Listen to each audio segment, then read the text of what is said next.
Hello students, welcome to the Commerce World. In the last video, we have discussed transportation problem and calculation of cost in that method. There were three methods: northwest corner method, least cost entry method and the third one is Vogel's approximation method. आप इस video को देखने के लिए description box में जाके वहाँ पे लिंक गिवन है, आप देख सकते हो। और इस वीडियो में हम डिस्कस करने वाले हैं उस कॉस्ट को कैलकुलेट करने के बाद हम उसकी ऑप्टिमैलिटी को टेस्ट करते हैं। नॉर्थ वेस्ट कॉर्नर मेथड हो, वैम हो या लीस्ट कॉस्ट एंट्री हो, उन तीनों से जो हमारी कॉस्ट निकलती है क्या वो कॉस्ट ऑप्टिमल है या नहीं, उसकी ऑप्टिमैलिटी को टेस्ट करने के लिए हमारे पास यहाँ पे दो मेथड्स हैं। One is stepping stone, another is Modi. तो स्टेपिंग स्टोन मैं यहाँ पे डिस्कस कर रही हूँ। मैंने यहाँ पे जो मैट्रिक्स लिया है उसकी कॉस्ट वैम मेथड के थ्रू मैंने कैलकुलेट कर ली हुई है। राइट, वैम कैसे कैलकुलेट करना है आप मेरी उस वीडियो को देख सकते हो। तो यहाँ पे वैम के थ्रू हमने जो कॉस्ट कैलकुलेट करी है उसको स्टेपिंग स्टोन के थ्रू उसकी ऑप्टिमैलिटी को टेस्ट करना है। सबसे पहले आपने क्या करना है, test of degeneracy. Test of degeneracy में क्या आएगा, number of rows plus number of column minus one. Rows है, कॉलम हमारे पास है 1 2 3 4 5 5। रोज कितनी, 1 2 3, 3 रोज हैं। Right, m plus n minus one must be is equals to number of occupied cells. Occupied cells कौन से होंगे, जिनके पास एलोकेशंस हैं, जिनके पास एलोकेशन है, जैसे कि 55 इंटू 5, 35 इंटू 20। इसके पास भी एलोकेशन है, इसके पास भी एलोकेशन है, इसके पास भी है, इसके पास भी है, इसके पास भी है। कितने हो गए, 1 2 3 4 5 6 7, 7 एलोकेशंस हो गई।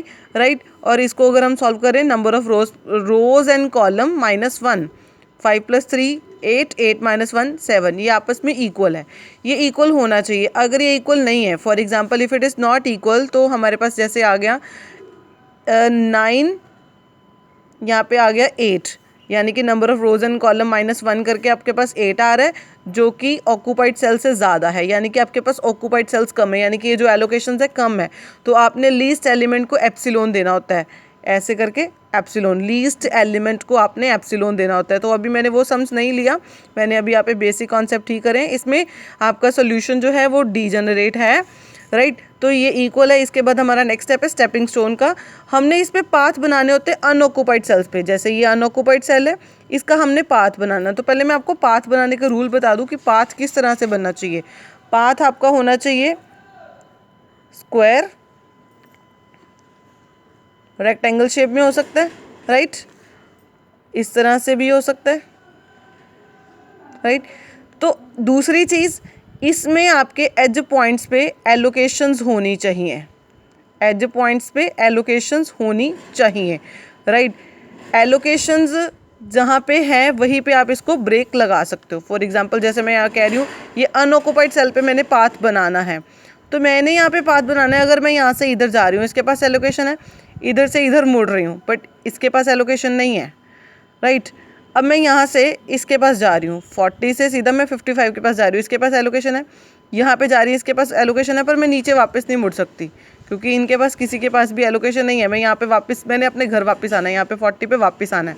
तो एक सीधा तरीका क्या है, 40 से 55 पे गए, 55 पे 40 पे गए, 40 से 55, 55 से 50, 50 से 35, 35 से अगेन वापस 40। मैं यहाँ पे आपको बना के दिखा देती हूँ।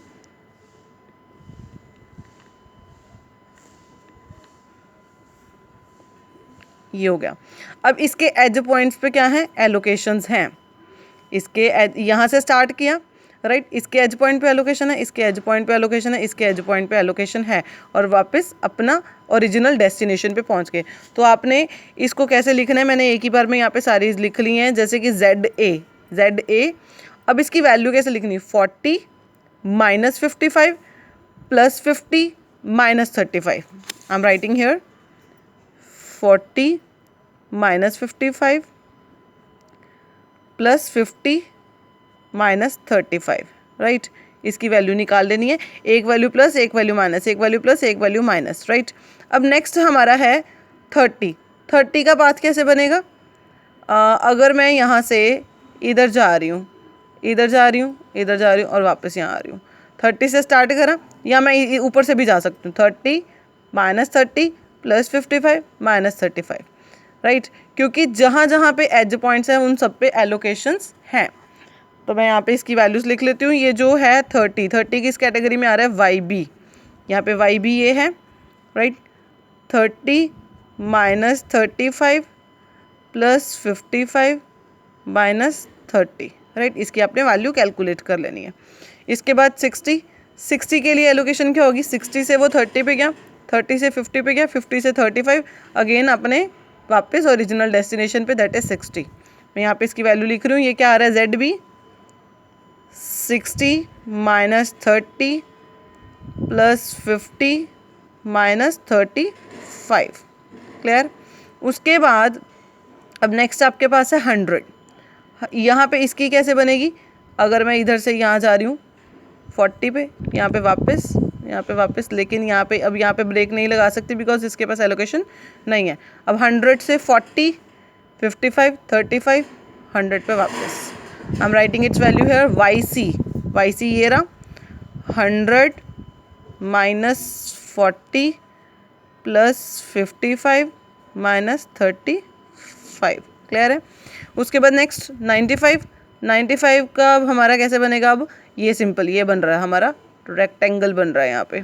95 minus 40 plus 50 minus 35, 95 minus 40 plus 50 minus 35, right. Next is Y D. अब वाई डी का कैसे बनेगा, यहाँ पे ये इसका बन जाएगा 45 minus 35 plus 55 minus 50, 45 minus 35 plus 55 minus 50।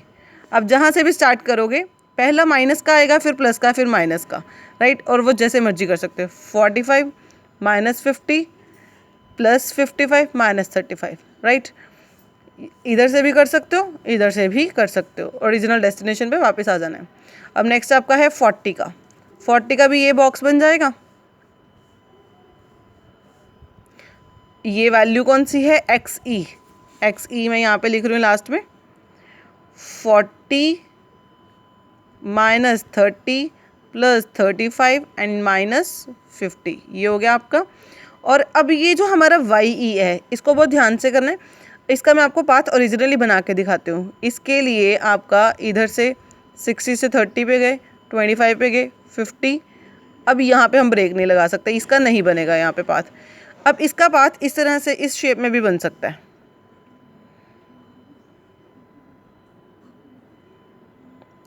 It can be, right. Main point क्या है, आपके एज पॉइंट्स पे एलोकेशन होनी चाहिए, एज पॉइंट पे एलोकेशंस आपके पास होनी चाहिए। तो अब यहाँ पे देखो ज़रा, 60 माइनस 30, 35, फिर इधर गया, मैं यहाँ पे आपको ड्रॉ करके दिखा रही हूँ, ये हो गया, ये हो गया, फिर इसके बाद ये सीधा गया, फिर ये, फिर अपने घर वापस।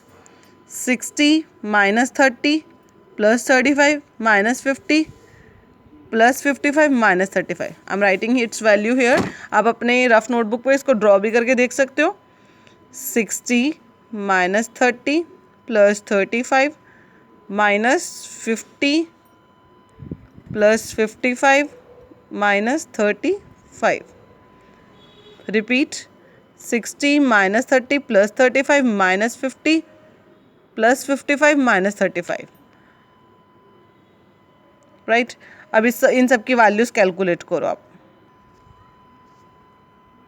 अब जैसे कि मैंने यहाँ पे सारी कैलकुलेशन कर ली है, इसको प्लस माइनस करने के बाद हमारे पास वैल्यू है 0, 20, 45, 80, 70, 15, 35 and last -5. What is the condition here? The condition is that all values must be 0 and positive. All these values must be 0 and positive. अगर सारी वैल्यू यहाँ पे 0 and positive आ जाती है तो ये कॉस्ट क्या है आपकी, ऑप्टिमल है। But if it is not 0 and positive then what it will be, एक वैल्यू आपकी नेगेटिव है यहाँ पे। अगर आपके यहाँ पे मेरे पास सिर्फ एक ही वैल्यू नेगेटिव है, अगर आपके पास ज़्यादा सारी वैल्यूज 0 एंड नेगेटिव आती हैं तो आपने क्या लेना है यहाँ पे, हाईएस्ट नेगेटिव वैल्यू, जो न्यूमरल हाईएस्ट वैल्यू है और उसके आगे माइनस का साइन लगा हुआ है, हाईएस्ट नेगेटिव वैल्यू। यहाँ पे मैं आपको बता रही हूँ मेरे पास सिर्फ एक ही वैल्यू है जो कि नेगेटिव है, एक ही वैल्यू है जो कि नेगेटिव है। अगर आपके पास ज़्यादा सारी वैल्यू नेगेटिव आ जाती है तो अपने हाईएस्ट नेगेटिव वाली वैल्यू को उठाना है और उसका पाथ को रेक्टिफाई करना है, और रेक्टिफिकेशन के मैं उसके स्टेप्स बता रही हूँ। इसको इस मैट्रिक्स को मैं बना रही हूँ नेक्स्ट पेज पे, और उसको हम कैसे रेक्टिफाई करेंगे। नाउ लुक एट दिस, यहाँ पे जो मेरी हाईएस्ट नेगेटिव वैल्यू आई थी -5, वो -5 का पाथ यहाँ पे क्या बन रहा है, ये -5 है एक्स ई 40 30 25 सॉरी 40 30 35 एंड 50, ये हमारा यहाँ पे पाथ बन रहा है, राइट। इस पाथ की वैल्यूज़ को मैंने यहाँ पे बॉक्स बना के लिख लिया है, 40 30 35 एंड 50, राइट। और इसकी एलोकेशंस लिख ली, ये हमारा पाथ बना था। अब आपने इसमें क्या करना है, यहाँ पे आपका साइन आएगा प्लस का, राइट, माइनस प्लस माइनस। आपने माइनस में से छोटी एलोकेशन देखनी है, कौन सी है, माइनस में से आपने देखनी है छोटी एलोकेशन। माइनस में जो छोटी एलोकेशन है 5, आपने इस वैल्यू को उठाना है। माइनस में जो छोटी एलोकेशन है 5, आपने इस एलोकेशन को उठाना है। प्लस वाली जगह पे इसको प्लस कर देना है, राइट। माइनस वाली जगह पे इसको माइनस कर देना है, प्लस वाली जगह पे इसको प्लस कर देना है, राइट। और माइनस वाली जगह पे इसको माइनस कर देना। अब माइनस करना किस में है, इसके पास कोई एलोकेशन नहीं थी, मैंने 0 में इसको प्लस कर दिया। इसके पास एलोकेशन थी 15, आपने 15 में से माइनस कर दिया। इसके पास एलोकेशन थी 25 में मैंने प्लस कर दिया। इसके पास एलोकेशन थी 5 में से 5 माइनस कर दिया। अब नई असाइनमेंट्स क्या बनी, नई एलोकेशंस क्या बनी, इसकी होगी 5, इसकी बन गई 10, राइट, और इसकी होगी 30, और इसकी होगी 0। अब आपने ओरिजिनल वाला मैट्रिक्स यहाँ पे लिख लेना, 55 और इसकी एलोकेशन थी 5, 35 इसकी एलोकेशन थी 20, इसकी एलोकेशन है 40, 30, जिसके पास जो एलोकेशन थी वो वैसे ही रहेगी, जो अभी हमने मैट्रिक्स में चेंज किया सिर्फ वही वाली चेंज होगी, राइट। 40 इसकी एलोकेशन भी पुराने वाली ही रहेगी, 100 95 50 की एलोकेशन अब यहाँ पे ख़त्म हो गई।